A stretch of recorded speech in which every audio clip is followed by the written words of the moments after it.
தூத்துக்குடி மாவட்டம் ஏரல் தாமிரபரணி ஆற்றின் கரையோரத்தில் அமைஞ்சிருக்கிற சேர்மன் அருணாச்சல சுவாமி கோவில் பக்தர்களுடைய ஆழ்ந்த நம்பிக்கைக்குரிய வழிபாட்டு தலமா இருக்கு. சேர்மன் அருணாச்சல சுவாமிகளின் ஜீவ சமாதி அமைஞ்சிருக்கிற இடம். தினமும் நடக்கிற பூஜைகள் மற்றும் விசேஷ நாட்கள்ல நடத்தப்படக்கூடிய சிறப்பு வழிபாடுகள் காரணமா உள்ளூர் மக்களோடு சேர்ந்து வெளியூர்கள் இருந்தும் ஏராளமான பக்தர்கள் இங்க வந்து வழிபாடு செய்யறாங்க.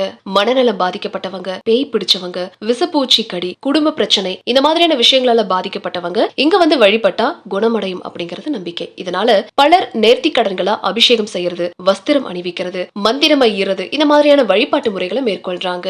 இந்த கோவில்ல பிரசாதமா புற்றுமண் மற்றும் கருப்புமை வழங்கப்படுறது மக்களின் முக்கிய நம்பிக்கையா பார்க்கப்படுது. இந்த பிரசாதங்களை உடல்ல பூசிக்கிட்டா நோய்கள் விலகும், மன அமைதி கிடைக்கும் அப்படிங்கிற ஆழ்ந்த நம்பிக்கை பக்தர்களிடையே இருக்கு. ஆடி அமாவாசை, தமிழ் புத்தாண்டு, பௌர்ணமி, அமாவாசை உள்ளிட்ட விசேஷ நாட்கள்ல திருவிழாக்கள் ரொம்ப விமர்சையா நடக்குங்க. அந்த தினங்கள்ல ஏரல் மட்டும் இல்லாம சுற்றுப்புற கிராமங்கள் மற்றும் பிற மாவட்டங்கள்ல இருந்தும் ஆயிரக்கணக்கான பக்தர்கள் திரளா வந்து வழிபாடு நடத்துறாங்க.